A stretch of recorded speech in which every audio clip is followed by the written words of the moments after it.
सर्वज्ञं सर्वजन्तुहितदक्षं करणानुयोगदीपं कुर्वे स्वान्तस्तमोविघातार्थम्। पंच परमेष्ठी भगवान की जय। संत शिरोमणि आचार्य विद्यासागर जी महाराज की जय। आज का दिन तो प्रश्नों ही प्रश्नों का है। शुरू करते हैं। तो ये प्रश्न सब लोगों को दिख रहे हैं? उनके पे भी आ जाते हैं। एवरीवन पे।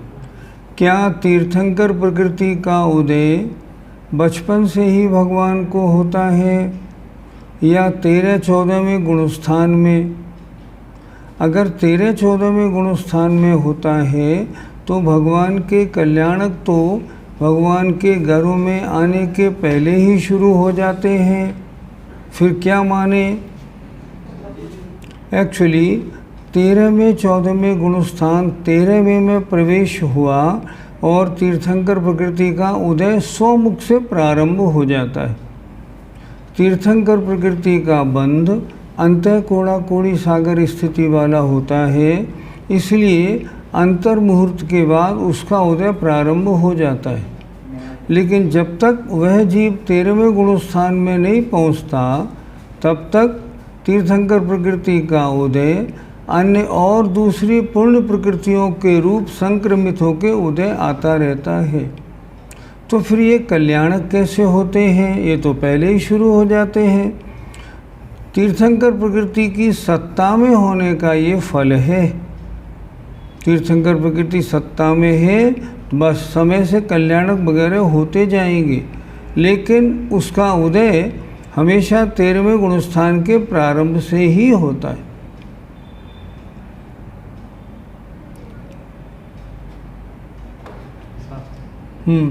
शास्त्रों में कहा जाता है तुम अपनी आत्मा का कल्याण करो। इस वाक्य में तुम कौन है, यानी तुम व आत्मा अलग अलग है, ये माना जाए कि तुम संसारी आत्मा के लिए या विभाव परिणति वाली आत्मा के लिए उपदेशात्मक रूप से कहा गया है, समझा दीजिए। जो शास्त्र का स्वाध्याय कर रहा है, गुरुदेव उनसे कह रहे हैं कि तुम अपना कल्याण करो। और वो जीव जो स्वाध्याय कर रहा है वो जीव संसारी आत्मा है, विभाव परिणति वाली आत्मा तो है ही, और वही तो कल्याण मार्ग पे जाएगी, नहीं तो कौन जाएगा। इसलिए जो स्वाध्याय कर रहा है अभी, जो विभाव परिणति वाला संसारी जीव है, उसके लिए ये आदेश है। जब महिलाएं 2 प्रतिमाएं ग्रहण कर लेती हैं तब उनका 5वां गुणस्थान हो जाता है। हाँ, बिल्कुल हो जाता है। और आर्यिका माताजी का भी 5वां गुणस्थान होता है। फिर माताजी और सामान्य श्रावका में क्या अंतर रहा? निर्जरा का बहुत बड़ा अंतर है। पहली प्रतिमा लेने वाले से दूसरी प्रतिमा वाले की निर्जरा ज़्यादा, 2 से 3 वाले की निर्जरा ज़्यादा, 3 से 4 वाले की निर्जरा ज़्यादा। क्यों? क्योंकि परिणामों में विशुद्धि बहुत है। और सबसे ज़्यादा आर्यिका माताजी की निर्जरा होती है। अगर कोई प्रश्न करे 5वें गुणस्थान में सबसे अधिक निर्जरा किसकी होती है? आर्यिका माताजी की होती है। दूसरी क्लास शुरू करने के लिए बहुत बहुत धन्यवाद। बहुत अच्छा, धन्यवाद। जय जिनेंद्र। जय जिनेंद्र भैया जी। विग्रह गति में क्या लिखा? नारकी जीव के कितनी लेश्याएँ होती हैं? ठीक। विग्रह गति में कौन सी लेश्या होती है? नारकियों के विग्रह गति में अशुभ लेश्याएँ होती हैं। जिस लेश्या में उसको जन्म लेना होता है उसी लेश्या में उसका मरण होता है, और विग्रह गति में वही लेश्या रहती है। करेली से शशि जैन बोल रही हूँ। 211 नंबर का आंसर समझा दीजिए। 211 निकालिए, 211 नंबर।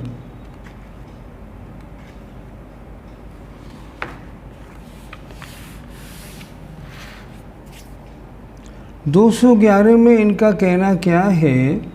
लेस्या किसे कहते हैं? कषाय से अनुरंजित योगों की प्रवृत्ति को लेस्या कहते हैं। इस प्रश्न में इन्होंने क्या लिखा? 11, 12, 13 में कषाय का उदय तो है नहीं, फिर लेस्या होनी नहीं चाहिए। देखो प्रश्न क्या है? कषायोदय की अनुरंजना के बिना 11वें से 13वें गुणस्थान पर्यंत लेस्या का लक्षण कैसे घटता है? तो उत्तर दिया, भूतपूर्व प्रज्ञापन की अपेक्षा वहाँ की योग प्रवृत्ति में ऐसा व्यवहार होता है कि यह वही योग प्रवृत्ति है जो पहले कषायोदय से अनुरंजित थी। इस व्यवहार से वहाँ लेस्या का सद्भाव माना जाता है। पर हमने बताया था ये उत्तर ज़्यादा अच्छा नहीं है। इसकी बजाय ये उत्तर ज़्यादा अच्छा है। लेस्या की 2 परिभाषाएँ हैं। एक तो कषायानुरंजित योगों की प्रवृत्ति को लेस्या कहते हैं, सांप्रदायिक आश्रम की अपेक्षा 10वें गुणस्थान तक। और जो कषाय रहित जीव हैं उनके अनुसार जो आत्मा को कर्मों से लिपती है, लिम्पति इति लेस्या। तो 11, 12, 13 गुणस्थान में कर्म का आना तो है, इसलिए वहाँ लेस्या कही गई है। लेस्या कौन सी है? शुक्ल लेस्या है। प्रश्न 227 में भाव परिवर्तन में ज्ञानावरण आदि का उदाहरण देके समझा दीजिए। अब ज्ञानावरण की किसी कर्म की स्थिति बंधी, अंतः कोड़ा कोड़ी सागर से 1 समय ज़्यादा, फिर 2 समय ज़्यादा, फिर 3 समय ज़्यादा। इसी तरह दर्शनावरणी की जितनी बनी अंतः कोड़ा कोड़ी वो 1 समय ज़्यादा, 2 समय ज़्यादा। इस तरह इतने सारे योग, उनसे कषाय अध्यवसाय स्थान, स्थिति अध्यवसाय स्थान, स्थिति स्थान होते हैं। जब सारे पूरे हो जाते हैं तब एक भाव परिवर्तन होता है। आत्मा की अनुभूति कैसी होती है? जब हमारा आत्मा सब बहिरंग विकल्पों से हटके और आत्मा में डुबकी लगाता है, जिस समय उसके उपयोग में मात्र आत्मा ही आत्मा है, अन्य कुछ भी नहीं, सारे विकल्प जालों से दूर हुआ है, उस समय उसे आत्मा की अनुभूति होती है और उस अनुभूति में परम आनंद का अनुभव होता है। हम भी देखते हैं, हमारे अगर विकल्प कम हो जाएं तो हमें कितना सुख मिलता है। अरे वो बड़ी दिक्कत थी, आज सारी दिक्कतें ख़त्म हो गई, तो सुख होता है कि नहीं? होता है। उसी तरह सारे विकल्पों से हटके जब आत्मा का, सिर्फ आत्मा का अनुभव होता है, उस समय बहुत आनंद होता है। उस समय आत्मा के लिए, आत्मा से, आत्मा के द्वारा आत्मा को जानने में लगा रहता है। श्रुति ज्ञान के मूल अक्षर समझा दीजिए। कल भी तो बताए थे, पहले बताए थे हमने। सबसे पहले स्वर व्यंजन, उसके बाद बताए थे योगवाह। और उस स्वर में भी हमने बताए थे कल कि एक होता है सबसे लघु अर्थात सबसे ह्रस्व, फिर होता है दीर्घ, होता है प्लुत। 9 तिया 27 और 33 व्यंजन, ये हो गए 60 और 4 योगवाह, इस तरह मिलके ये 64 हो जाते हैं। अब उनसे 64 के आपस में जो बने, अर्थात समझिए ज़रा गौर से कैसे बनेंगे मूल अक्षर। जैसे मान लो का और खा है, का और खा को मिलके एक बना क ख, एक बना क ख ग, एक बना का खा गा घ, फिर एक बना क ख ग घ, फिर एक बना की खा गा घा, फिर बना की खा गा घा। ऐसे बनाने सारे व्यंजन और सारी जितनी वो हैं स्वर और जितने योग भाग, इन सब के मिलने से कुल मिला के 1 कम 20 अंक प्रमाण इतने अक्षर बनते हैं। इसे कहते हैं एकट्ठी। हमारा सारा श्रुत कितना है? 1 कम एकट्ठी प्रमाण। ये समझना चाहिए। आगे मंगलाचरण का अर्थ भी कभी बता दीजिएगा। आज ही समझ लीजिए, पहले एक बार तो बताया था। देखिए, भक्त्या, भक्ति से, प्रणम्य, नमस्कार करके, वीरम, महावीर भगवान को। कैसे है? सर्वज्ञम, जो सर्वज्ञ हैं, सर्वजंतु, समस्त जीवों के, हित दक्षम, कल्याण करने में कुशल हैं, उनको नमस्कार करके करणान योग दीपम कुर्वे, मैं इस करणान योग दीपक पुस्तक को लिखता हूँ। किस लिए? स्व अंतस तमो विघातार्थम। स्व माने अपने, अंतस माने अंतरंग के, तमो माने अंधकार को नष्ट करने के लिए। ये मंगलाचरण का अर्थ बना। मैं अपने अंतरंग के मंगला मोह को नष्ट करने के लिए भगवान महावीर को प्रणाम करके, जो सब जीवों के हित करने में दक्ष हैं, करणान योग दीपक को लिखता हूँ। मैं ये पुस्तक अपने अंधकार को नष्ट करने के लिए लिख रहा हूँ। मंदिर में चढ़ने वाली धूप, इसे घर में बनाया हो, उसकी कितनी मर्यादा है? जो मर्यादा आपके मसालों की है वो है, क्योंकि उसमें वो सारी चीज़ें मिक्स की जाती हैं। जैसे आजकल गर्मी है तो 5 दिन थोड़ी थोड़ी बनाइए और काम में लीजिए। जात्यंतर सर्वघाती सम्यक मिथ्या प्रकृति क्या होती है? सर्वघाती प्रकृति कैसी होती है? जो सर्वघाती है और जब उदय में आती है तो गुण का पूरा घात करती है 100%। जात्यंतर कैसी होती है? एक सर्वघाती होते हुए भी जात्यंतर भिन्न जाति की सम्यक मिथ्यात्व प्रकृति का उदय आता है। अगर वो सर्वघाती है तो उसको सम्यक्त का पूरा नाश करना चाहिए था, लेकिन वो नाश नहीं करती, थोड़ा सम्यक्त भी रखती है, थोड़ा मिथ्यात्व भी रखती है, क्योंकि मिश्र परिणाम है। इसलिए सम्यक मिथ्यात्व प्रकृति सम्यक ये सर्वघाती होते हुए भी देशघाती के रूप में उदय आती है, इसलिए जात्यंतर है। इसके अलावा अन्य कोई प्रकृति इस तरह का गुण का जो घात नहीं करे, ऐसा नहीं करती। मंदिर में चढ़ाने वाली धूप जिसे घर में बनाया, मर्यादा हो गई।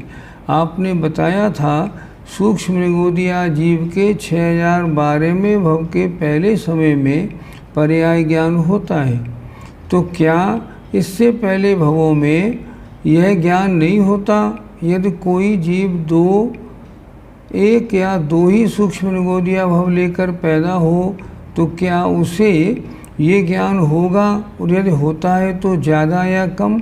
इससे ज़्यादा होगा।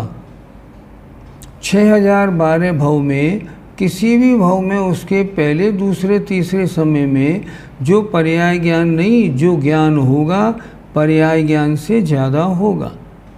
लेकिन सिर्फ 6012वें भव में जब वो 3 मोड़े वाली लेके जा रहा हो, तब पहले समय में जो ज्ञान होगा वो पर्याय ज्ञान माने सबसे कम वाला होगा।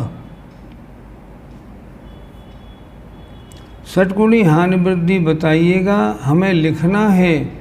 ये विषय कड़ा विषय है, इसको समझाने में टाइम लगेगा, फिर कभी समझिएगा। द्वितीयोपशम सम्यक दर्शन प्रथमोपयोग के कितने समय बाद होता है? प्रथमोपयोग नहीं, प्रथमोपशम के कितने समय बाद होता है? नहीं, प्रथमोपशम के बाद पहले छायोपशमिक सम्यक दर्शन होगा, फिर छायोपशमिक सम्यक दर्शन के बाद द्वितीयोपशम सम्यक दर्शन हो सकता है। कम से कम अंतर्मुहूर्त का समय तो लगेगा ही लगेगा। आपने शायद एक बार बताया था कि द्वितीयोपसम सम्यक दर्शन किसी जीव को श्रेणी चढ़ने से पहले करना होता है।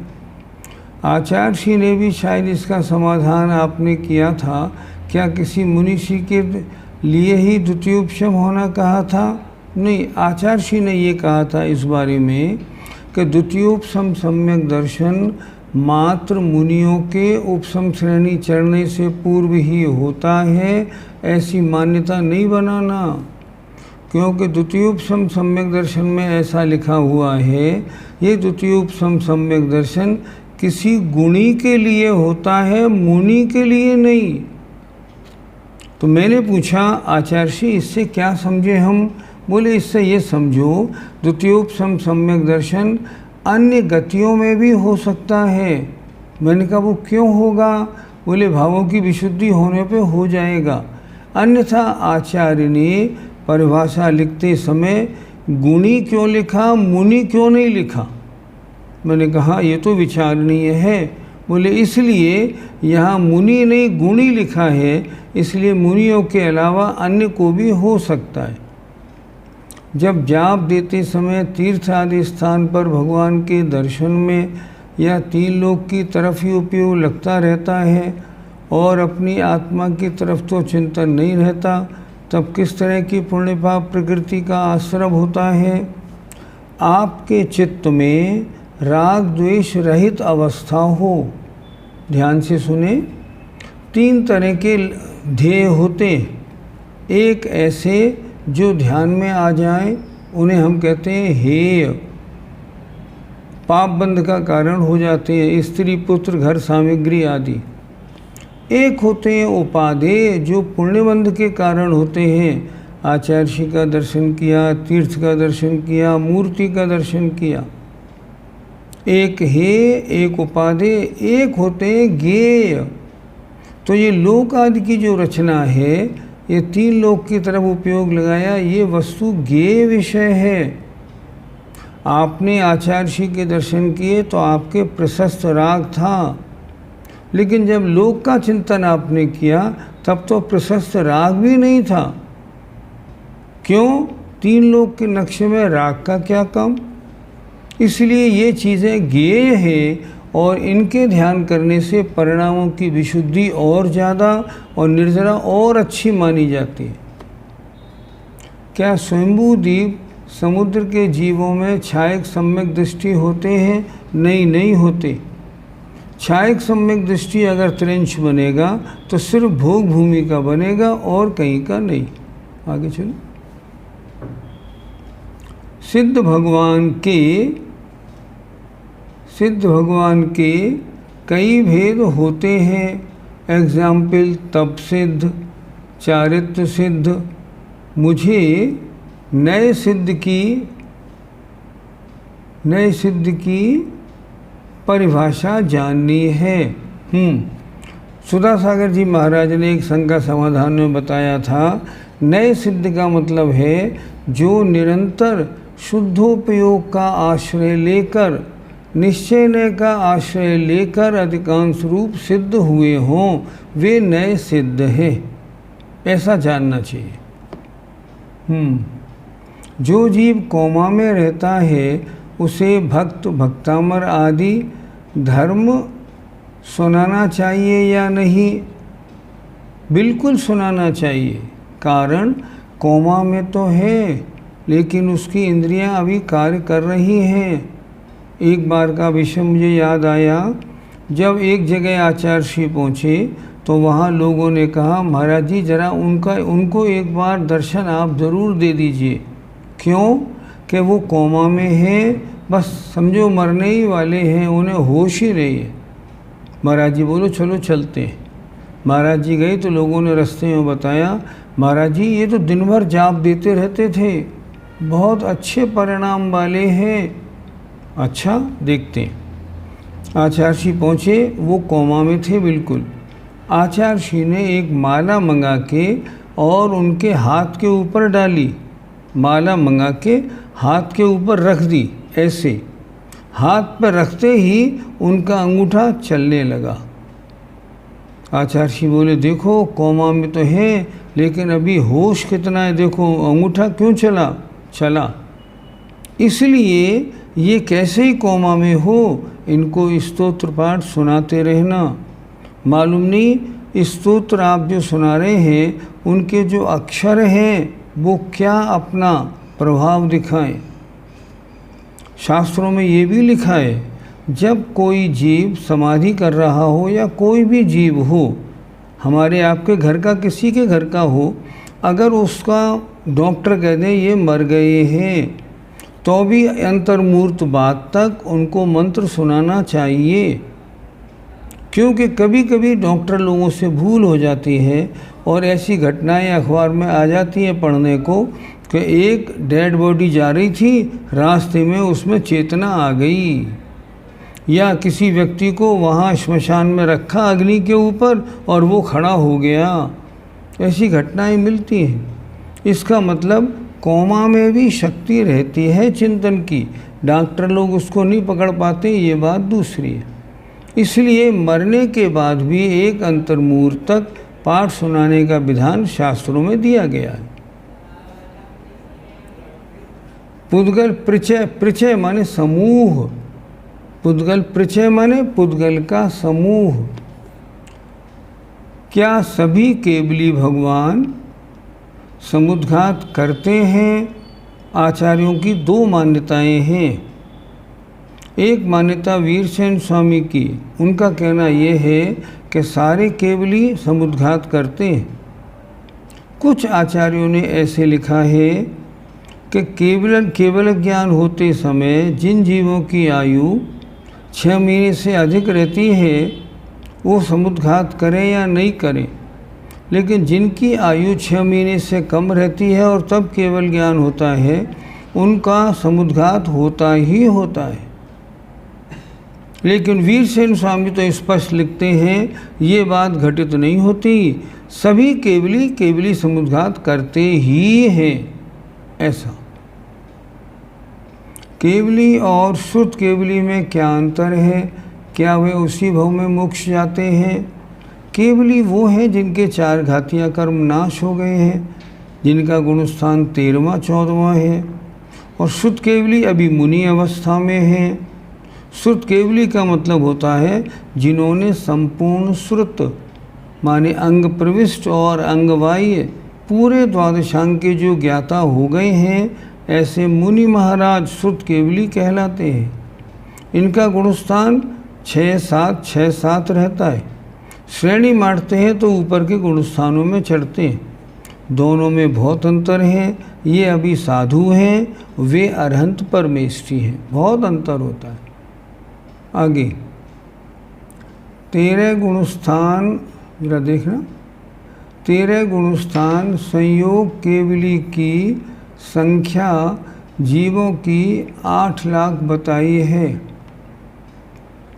और 14वें गुणस्थान में एकदम 608 जीव आ गए।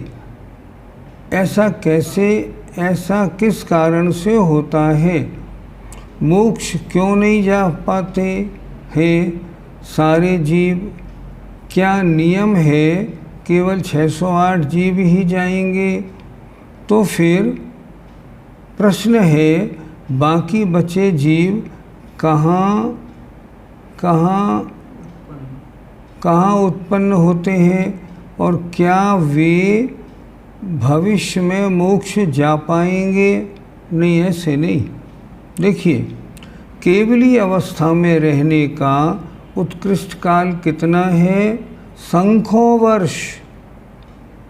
कोई मुनि महाराज 1 कोटि पूर्व में 8 वर्ष अंतर्मुहूर्त कम कर दो, इतने समय तक केवली अवस्था में रह सकते हैं।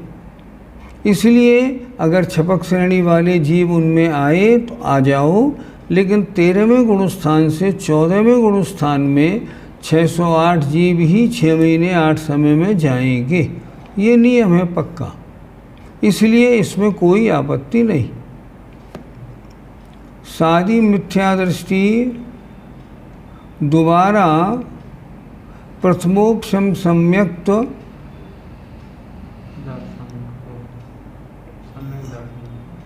सम्यक दर्शन को तभी प्राप्त कर सकता है जब उसके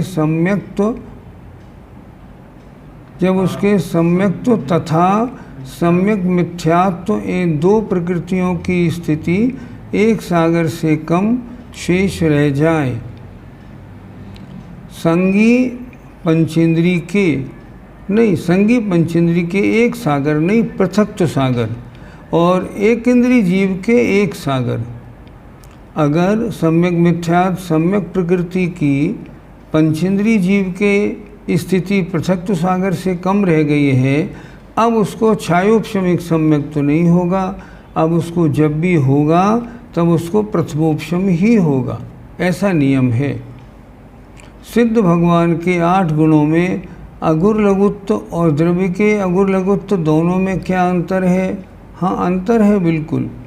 अगुर लघुत्व का मतलब सिद्धों में होता है गोत्र कर्म के कारण जो छोटा बड़ापना था उसका अभाव, ना गुरुपना ना लघुपना, ये होता है।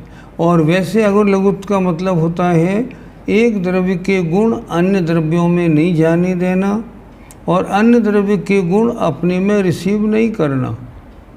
अन्य द्रव्य के गुण अगर मेरे द्रव्य में आ जाएंगे तो मेरा द्रव्य भारी हो जाएगा, मेरे गुण अन्य द्रव्य में चले जाएंगे तो मेरा द्रव्य हल्का हो जाएगा। तो अगुर लघु गुण क्या करता है? द्रव्य को ना भारी होने देता है ना हल्का होने देता है, ये अगुर लघु गुण है। एक अगुर लघु गुण और भी होता है अगुर लघुत्व सामान्य। उसका काम क्या है? जितने शुद्ध द्रव्य हैं उनमें जो षड्गुणी हानि वृद्धि होती है वो उस अगुर लघु नाम के गुण में होती है, द्रव्य और द्रव्य के गुणों में नहीं होती। उसमें होने के कारण द्रव्य में षड्गुणी हानि वृद्धि मानी जाती है। आगे, स्त्रियों में उत्तम संगनन कौन सा होता है? अगर हम भोग भूमि की महिलाओं की बात करें उनमें तो पहला शयनन होता है बज विषभ नाराज। लेकिन कर्म भूमि की महिलाओं की बात करें तो अधिक से अधिक उनके नीचे वाले 3 होते हैं, अर्धनाराज, कीलक और असंप्राप्ता सिरपाटिका। चक्रवर्ती की पटरानी भी हो तो भी उसके 3 नीचे वाले शयनन होते हैं, ऊपर वाले नहीं होते। क्या चौथे गुणस्थान में निर्जरा होती है? ऐसा कहते हैं कि संयम धारण करने के बाद ही निर्जरा होती है। नहीं, चौथे गुणस्थान में जब वो जीव पहले से चौथे में आता है तब असंख्यात गुणी निर्जरा प्रति होती है, चौथे गुणस्थान में। दूसरी बात, चतुर्थ गुणस्थान वर्ती जब नवोकार मंत्र की जाप में, पूजा में, स्वाध्याय में मन लगाकर सारे काम करता है, एकाग्रता बनती है, उस समय भी उसके कभी कभी असंख्यात गुण निर्जरा कभी कभी बनती है। लेकिन अगर कोई एक प्रतिमा धारण कर ले तो भी उसके 24 घंटे असंख्यात गुणी निर्जरा होती है। इसलिए व्रत लेने में अलग बात है। और चौथे गुणस्थान में कैसी निर्जरा? यदा कदा निर्जरा माननी चाहिए। कृपा करके प्रश्न 161 से 164 तक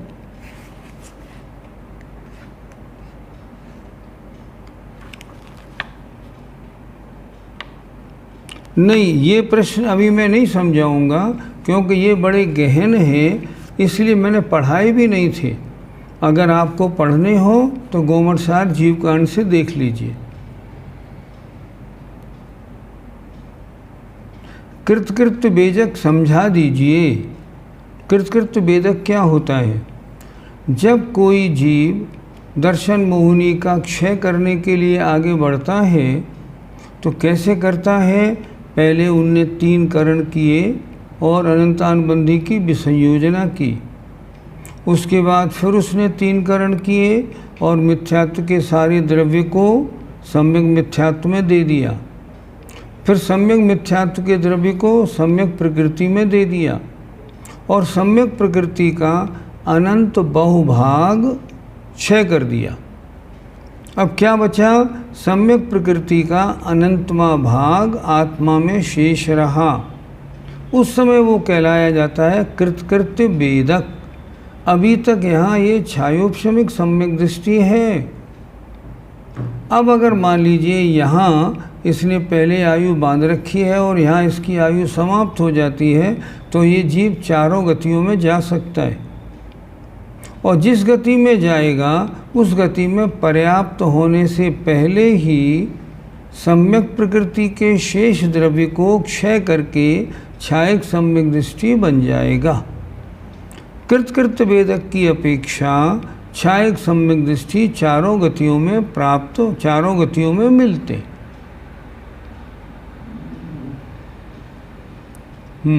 भगवान के माता की सेवा के लिए 8 या 56 या 99 देवियां सेवा के लिए आती हैं। हरवंश पुराण में 99 का वर्णन है, हाँ बिल्कुल वर्णन है, और बाकी 56 का भी वर्णन है, कोई बात नहीं।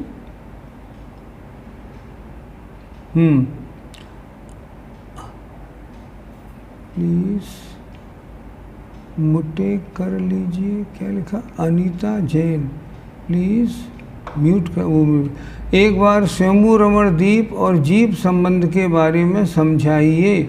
नहीं, कोई खास बात नहीं। स्वयंभू रमण समुद्र सारे द्वीप समुद्रों में अंतिम समुद्र है। उसमें भी जो जीव पैदा होते हैं वो जीव उसमें सारे तिरंच रहते हैं। वो तिरंच ऐसे भी होते हैं जो पंचम गुण स्थान वर्ती हैं और अवधि ज्ञानी भी होते हैं, और जो ऐसे होते हैं वो मरण करके वैमानिक देवों में पैदा होते हैं। स्वयंभू रमण समुद्र में उत्कृष्ट अवगाहना वाले जीवों की उत्पत्ति वहीं पाई जाती है। 47 पूर्व कोटि 3 पल्ले के बारे में दोबारा समझा दीजिए।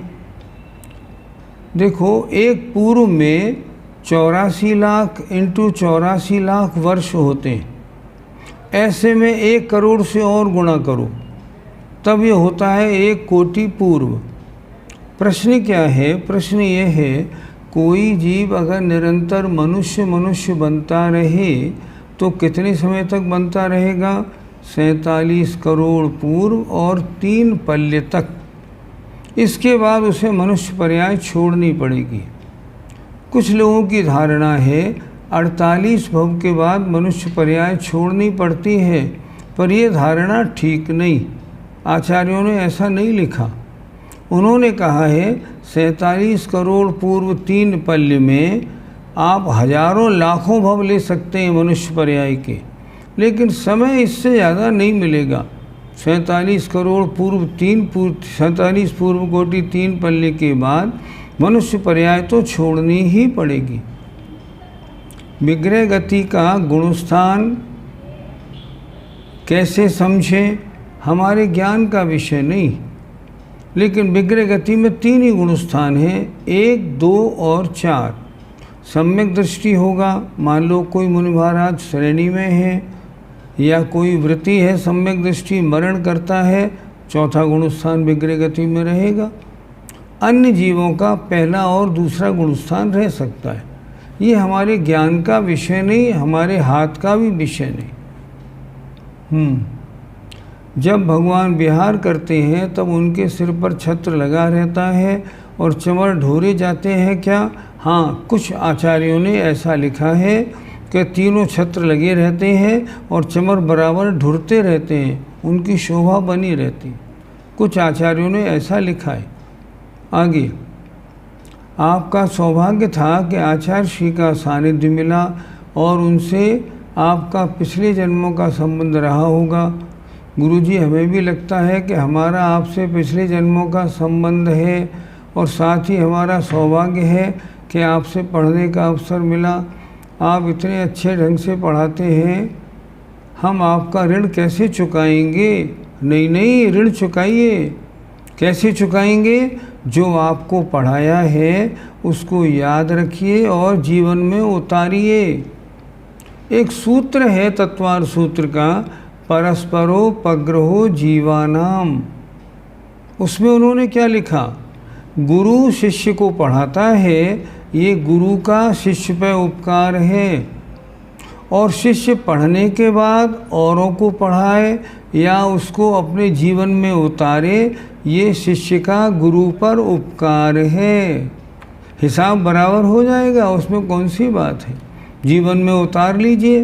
दूसरी बात, कभी जिनवाणी से दूर मत होइए, निरंतर स्वाध्याय में लगे रहिए और अपने ज्ञान को बढ़ाते रहिए।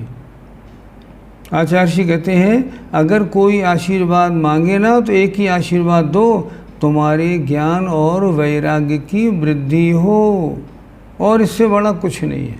जीवन में इनको अपने को बढ़ाना है लगातार। अष्टानिका का व्रत है, घर में कैसे पूजा की तैयारी किस प्रकार करनी चाहिए। जैसे मंदिर में आप पूजा करते हैं, अब घर में फोटो के सामने, जिनवाणी के सामने जैसे रोज कर रहे हैं वैसे ही करें, और क्या करेंगे, कर भी क्या सकते हैं। प्रथमोपशम सम्यक दर्शन और द्वितीयोपशम सम्यक दर्शन समझाइए। पहली बात ये समझे, उपशम सम्यक दर्शन का मतलब है सम्यक्त्व की विरोधी 7 प्रकृतियों के दब जाने से जो सम्यक दर्शन होता है। अगर मिथ्या दृष्टि को उपशम सम्यक्त होता है तो प्रथमोपशम कहलाता है। छायोपशमिक सम्यक दृष्टि को उपशम सम्यक्त होता है तो द्वितीयोपशम कहलाता है। ये इनमें अंतर है। दूध से बनी चाय कॉफ़ी के साथ बेसन की बनी पकौड़ी आदि लेने से बेदल दुदल होगा या नहीं होगा। हमने आचार्य जी से पूछा, आचार्य जी अगर दूध वगैरह के साथ बेसन हो तो क्या होगा। उन्होंने कहा नहीं, कोई विधान नहीं है, नहीं होगा। आचार्य जी ने स्वयं उत्तर दिया था ऐसा नहीं होगा। लेकिन एक बात जो प्रश्न पूछ रही है ना नीरा जैन, उनसे एक बात मैं कहना चाहूँगा, करणान योग दीपक पढ़ती हो तो चाय और कॉफ़ी छोड़ दो। कब तक पियोगे, अशुद्ध है। नहीं, चाय कॉफ़ी नहीं पीनी चाहिए। हम अपनी एक बात आपको सुनाएं। एक बार 1996 में महुआ में चातुर्मास था आचार्य जी का, हम दशलक्षणी में गए थे। तो वहाँ एक पहले शांतिलाल जी ब्रह्मचारी थे जो प्रमाण सागर जी के साथ रहते थे। वो आसाम के हैं और उनके पहले चाय की बागान थी। उन्होंने उस दिन वहाँ चाय के ऊपर एक बड़ा अच्छा लेक्चर दिया 15 मिनट। नतीजा ये हुआ वहाँ 1000 आदमी बैठे होंगे, 500 लोगों ने उसी समय आजीवन चाय छोड़ दी। इसलिए चाय तो छोड़ ही देनी चाहिए। आगे बढ़ें। हमें करणान योग 2-3 भी पढ़ना है। भाग 1 बहुत बहुत धन्यवाद, पर इनकी पुस्तकें हमें प्राप्त हों तो पढ़ने में आसानी होगी। बिल्कुल, आप अपने संजीव भैया को आप भिजवा दीजिए, अपना एड्रेस भिजवा देंगे। हमारे पास 100-150 एड्रेस तो आ भी गए हैं। जिनको एड्रेस आए हैं उनको सबको पुस्तकें कल डिस्पैच हो जाएंगी। आपने हमें पहला भाग पढ़ाया, हम घर बैठे अध्ययन कर पाए, आपका कोटशः धन्यवाद। हम आपके ऋणी रहेंगे। हो गई बात। किसी तिरंज को अवधि ज्ञान हुआ हो ऐसा आगम में कोई उदाहरण मिलता है क्या? हाँ, जब तिरंज गति की मार्गणा पढ़ते हैं और उसमें ज्ञान मार्गणा तिरंजों में लगाते हैं तो हम देखते हैं आचार्यों ने लिखा स्वयंभू रवण समुद्र में 1-2 नहीं असंख्यात मत्स्य अवधि ज्ञानी हैं। क्या हुआ? असंख्यात मत्स्य अवधि ज्ञानी है। स्पष्ट लिखा हुआ है, आप सर्वार सिद्धि उठा के देख लीजिए। कृपया पल्य योजन पुद्गल परावर्तन समझाइए। पल्य असंख्यात वर्ष का होता है। योजन 2 तरह के होते हैं। छोटा योजन 4 कोस का, बड़ा योजन 2000 कोस का होता है। करणान योग भाग 2 के लिए थैंक्स। आपके लिए एवं आपकी टीम के लिए भी हम सदैव आभारी रहेंगे। बिल्कुल ठीक है। हम भी आपके आभारी रहेंगे अगर आप अच्छी तरह पढ़ेंगे और भूलेंगे नहीं तो। मैंने करणान योग की किताबों को लेने के लिए कुछ मैसेज भेजे हैं, लेकिन अभी तक किताबें नहीं आई हैं। मुझे कुछ और करना है क्या? नहीं, आपने अपना मैसेज भेज दिया, किताब आपके पास पहुंच जाएंगी। अभी थोड़ा कोरोना की वजह से, लॉकडाउन की वजह से थोड़ी प्रॉब्लम है, बाकी किताबें बिल्कुल पहुंचेंगी। और पीडीएफ तो हमने भेज ही दिया है। जब तक किताब नहीं पहुंचे आप पीडीएफ से पढ़िए। क्या 11वें गुणस्थान उपसम श्रेणी से नीचे आया जीव फिर से उपसम या छपक श्रेणी से ऊपर के गुणस्थान पहुंच सकता है? क्या केवल ज्ञानी बन सकता है क्या? सुने ध्यान से। 11वें गुणस्थान से उपसम श्रेणी से कोई जीव नीचे गिरा, अगर दोबारा उसे उपसम श्रेणी चढ़ने के परिणाम बनेंगे तो एक अंतर मुहूर्त के बाद एक बार फिर चढ़ सकता है। एक पर्याय में अधिक से अधिक 2 बार और पूरे संसार काल में 4 बार से ज़्यादा उपसम श्रेणी नहीं चढ़ी जाती। चढ़ सकता है बिल्कुल। अच्छा, उसके बाद ये भी हो सकता है कि वो उपसम श्रेणी से नीचे उतरे, नीचे उतर के औपशमिक सम्यक्त हटे, वो छायोपशमिक सम्यक्त में आए, उसके बाद दर्शन मोहिनी की छपड़ा करे, सम्यक्त को छायिक बनाए और छपक श्रेणी मार के केवली बने और मोक्ष पहुंच जाए। ये भी हो सकता है, इसमें आपत्ति नहीं। भाव परिवर्तन में 8 कर्म एक साथ चलते हैं या एक के बाद एक चलते हैं? स्त्रियों में अवधि ज्ञान हो सकता है क्या? पढ़ने में तो कहीं आया नहीं, अभी तक कोई महिला अवधि ज्ञानी हो ऐसा देखने में नहीं आया। क्या लिखा? पंचम काल के अंत और छठे काल में जन्म ना हो उसके लिए क्या पुरुषार्थ करें? उसके लिए पुरुषार्थ ये करें, बड़ा अच्छा, सीधे व्रतों को धारण करें, स्वर्ग में जन्म ले, या 5वां 6ठा सब काल निकल जाएगा, फिर नंबर आएगा तो देखा जाएगा। सबसे अच्छी बात तो यही है। हमें इस संसार से बहुत डर लगता है, हम क्या करें? अरे संसार से डर लगता है, संसार से पीछा छुड़ाने का काम करिए। और वो काम क्या है? पहले स्वाध्याय करें, स्वाध्याय करके उसके अनुसार चारित्र को धारण करें। चारित्र को धारण करेंगे तो कुछ भवों में अपना पीछा छूट जाएगा। तीर्थंकर प्रकृति का बंध शुरू होने के बाद कब रुकता है? प्रश्न अच्छा है। तीर्थंकर प्रकृति का बंध, तीर्थंकर प्रकृति ये निरंतर बंधी प्रकृति है। इसका बंध अगर शुरू हो जाता है तो फिर निरंतर होता रहता है। जैसे श्रेणिक महाराज अभी नरक में हैं और वो भी मारा काटी में लगे हुए हैं, क्योंकि सभी नारकी वैसा करते हैं, लेकिन फिर भी उनके तीर्थंकर प्रकृति का बंध बराबर हो रहा है और पूरे 84,000 वर्ष तक होता रहेगा, इसमें कोई दिक्कत नहीं। तो रुकता कब है?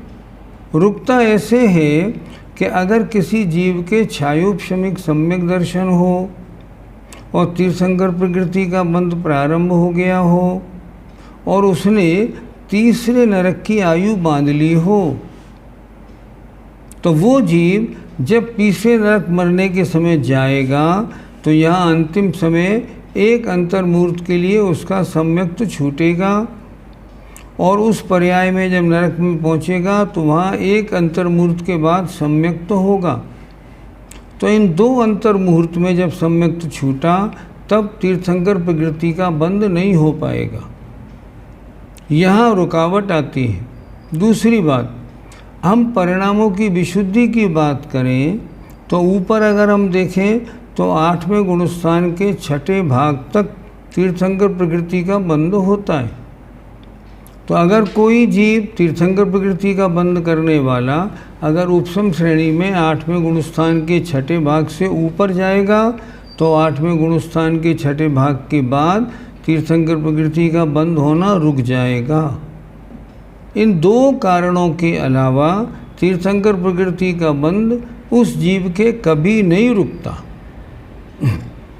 निगोदिया के भी आत्मा के 3 भेद बनेंगे क्या?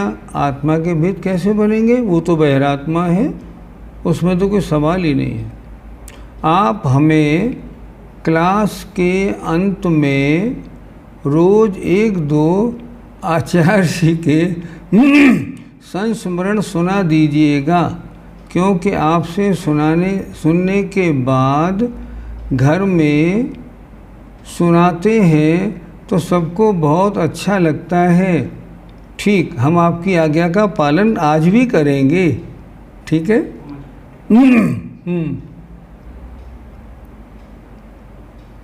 ठीक। सूक्ष्म अनंतानंत सूक्ष्म अनंतानंत अविभाग प्रतिच्छेद युक्त अगुर लघु गुण से क्या मतलब होता है? जो सामान्य अगुर लघु नाम का गुण है उसके शक्ति अंश कितने हैं? अनंतानंत हैं। इसलिए हम इस तरह कहते हैं अगुर लघु गुण के अनंतानंत अविभागी प्रतिच्छेद। आगे बढ़ो।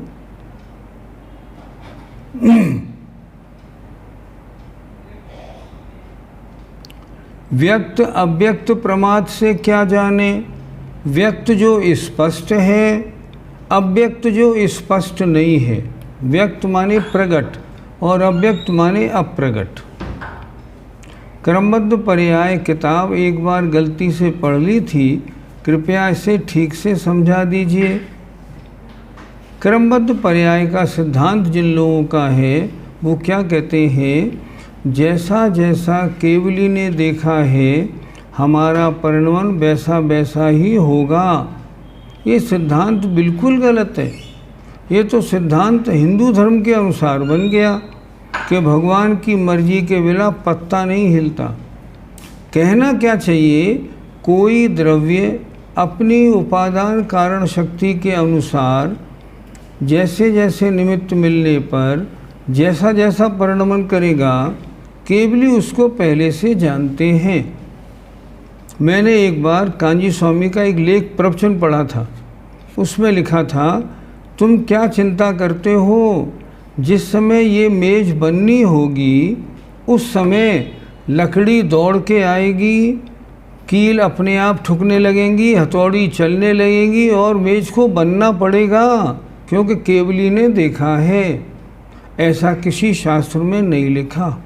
क्रमबद्ध पर्याय आगम से बिल्कुल विरुद्ध है। बड़े बड़े विद्वानों ने क्या लिखा है इसके बारे में? ये तो बिल्कुल जहर है, इससे दूर रहना है। प्रश्न नंबर 227 समझा दीजिए, निकालिए प्रश्न 227। नहीं, भाव परिवर्तन में बहुत बार समझा चुका, अब नहीं, हो गया कई बार। आगे उदयाभावी क्षय और सदवस्था रूप उपशम क्या होता है? देखते हैं। उदयाभावी क्षय में 3 शब्द दिए, उदय, अभाव और क्षय। मान लो अनंतानुबंधी प्रकृति है और उसका उदय आया, और उदय आया प्रत्याख्यानावरण के रूप में, तो उसका उदयाभावी क्षय हो गया। क्योंकि अपने स्वरूप से उदय में नहीं आना, ये उदयाभावी क्षय है। और सदवस्था रूप उपशम मतलब उसका बीच में उदीर्ण नहीं होना, ये सदवस्था रूप उपशम है। अर्थात वो सत्ता में रहेगी और बीच में उसका सदवस्था रूप उपशम अर्थात उदीर्णा नहीं होगी।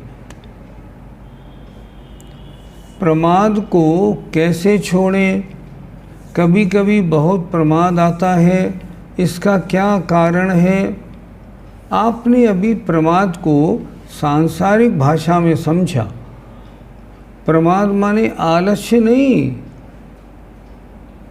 प्रमाद माने आलस्य नहीं, प्रमाद माने आत्म कल्याण के कार्यों में ढीला होना। आचार्य ने इसकी परिभाषा लिखी, कुशलेषु अनादरः प्रमादः। मोक्ष मार्ग में कुशलता नहीं होना, उसमें अनादर होना, इसका नाम प्रमाद है। प्रमाद का मतलब ये नहीं आज हमें सुस्ती आ रही है तो प्रमाद हो गया, ये प्रमाद अलग, वो प्रमाद अलग। और वो प्रमाद छठे गुणस्थान तक रहता है। उसके 15 भेद हैं, 4 विकथा, 4 कषाय, 5 इंद्रियों के विषय, प्रणय और निद्रा, वो है प्रमाद। ये आलस्य वाला प्रमाद नहीं, इसको नहीं लेना। आगे चलो।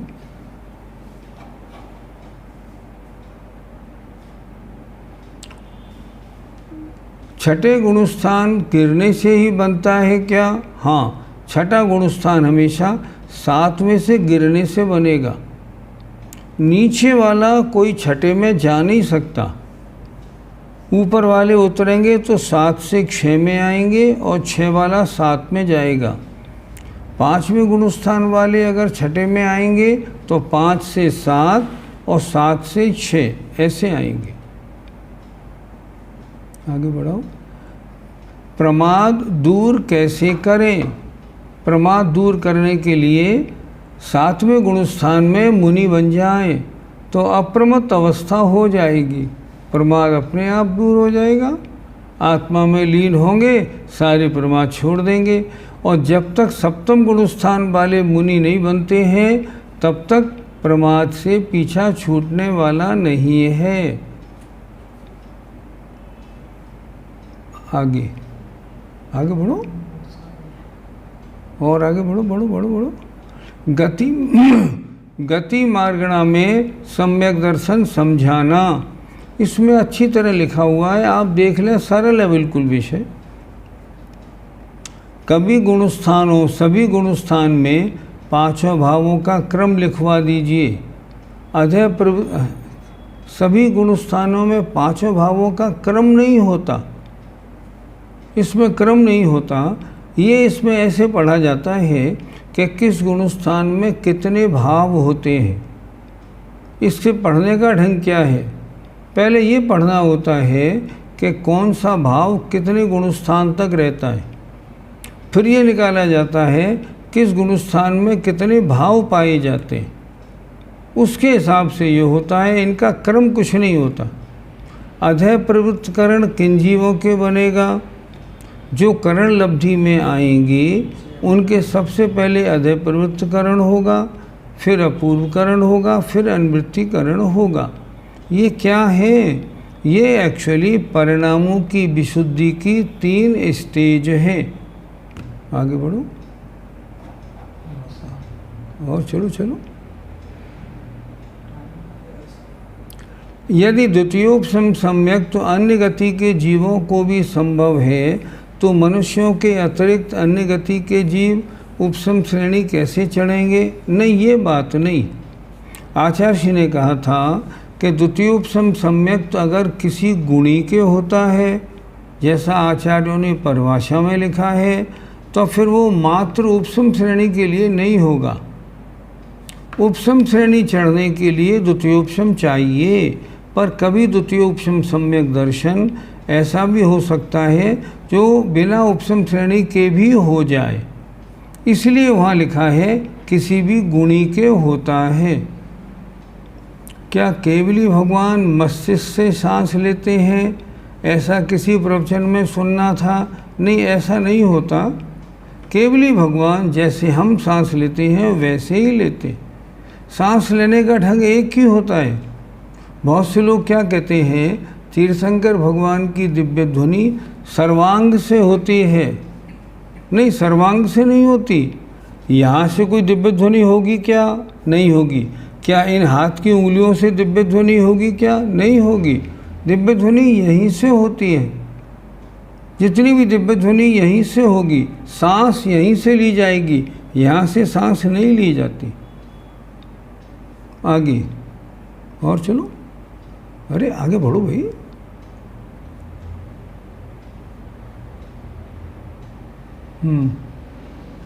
सबसे कम समय किस गुणस्थान का माने? वैसे गुणस्थान में अगर कोई जीव मरण वगैरह करता है तो किसी गुणस्थान का समय एक समय भी बन सकता है। वैसे देखा जाए सबसे कम समय सासादन गुणस्थान का है। जघन्य से एक समय, उत्कृष्ट से 6 आवली। अब एक समय से कम औरतों को समय हो ही नहीं सकता। एक जिज्ञासा थी, जैसे 6 महीने 8 समय में 608 जीव को क्षायिक सम्यक दर्शन प्राप्त हो सकता है और 608 ही मोक्ष जा सकते हैं, ऐसा आपने बताया तो मान लें कि 608 जीव में से कोई मुनिराज को केवल ज्ञान हो गया और वो केवल ज्ञान 6 महीने समय से ज़्यादा काल तक ठहर गया हो, अर्थात केवल ज्ञान का समय ज़्यादा हो गया, तो अगले आने वाले 6 महीने में मोक्ष हो सकता है या आगे आने वाले 6 महीने से पहले ही 608 का मोक्ष नियत था और वे मिलाकर 608 जीव हो गए। सुने ध्यान से, आपने बात समझी नहीं। मोक्ष किनको प्राप्त होता है? जो 13वें गुणस्थान वाले होते हैं। अब कोई छपक श्रेणी वाले जीव बराबर 13वें गुणस्थान में पहुँचते हैं। 13वें गुणस्थान में रहने का उत्कृष्ट काल तो 8 वर्ष अंतर मुहूर्त कम 1 कोटि पूर्व है, संखों वर्ष। बस वो वहाँ जाके केवल ज्ञान में रहते हैं। अब केवल ज्ञानियों की संख्या 9 लाख से कुछ कम है। उनमें से 608 जीव आगे बढ़ते जाते हैं 6 महीने 8 समय में।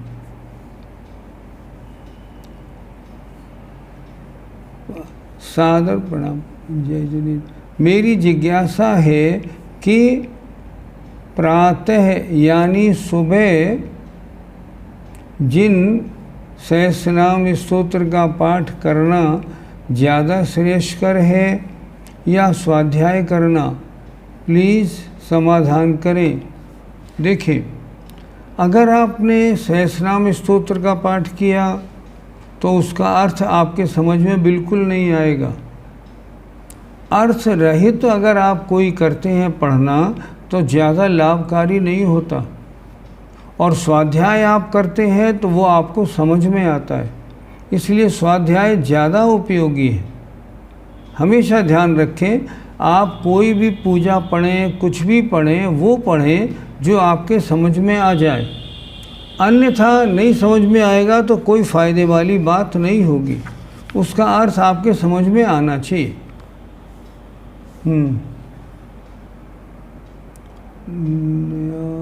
क्या लिखा? नए सिद्ध हो गए तो चौथे, ये भी हो गया। करणान योग पढ़ने का हेतु क्या माने? करणान योग पढ़ने का हेतु ये है कि जो गोमटसार जीव कांड का संक्षेप हमारे समझ में आ जाए।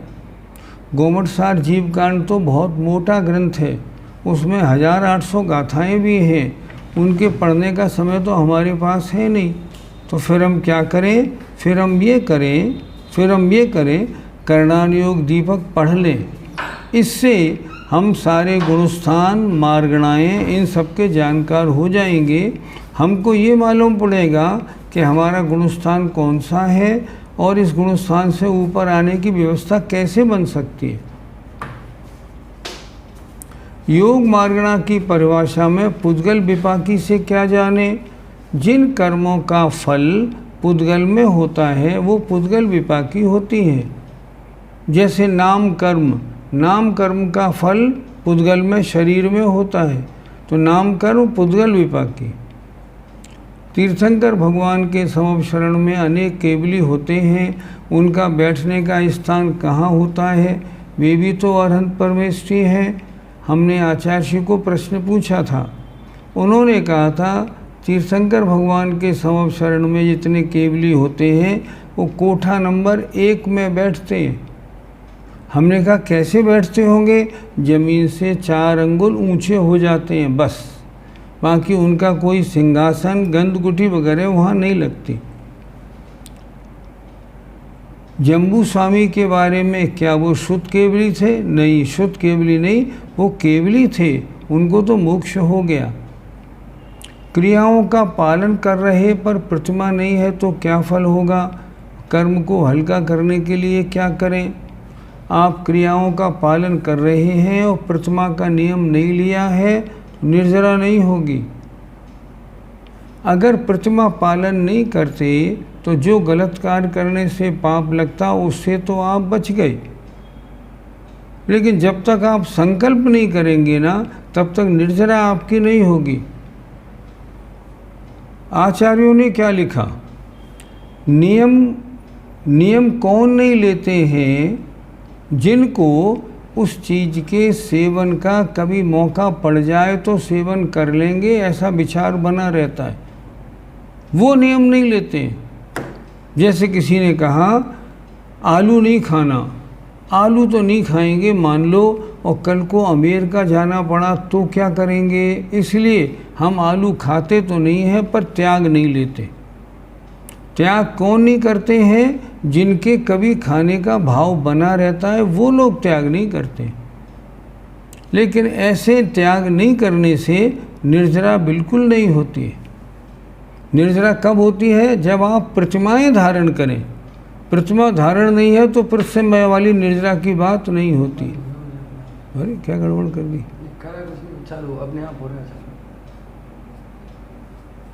अपने आप बंद हो, अपने आप चालू वही क्लास में भी ऐसी दिक्कत हो रहा है। देर लगेगी, फिर लोग और अलग से जुड़ेंगे तो टाइम लगेगा।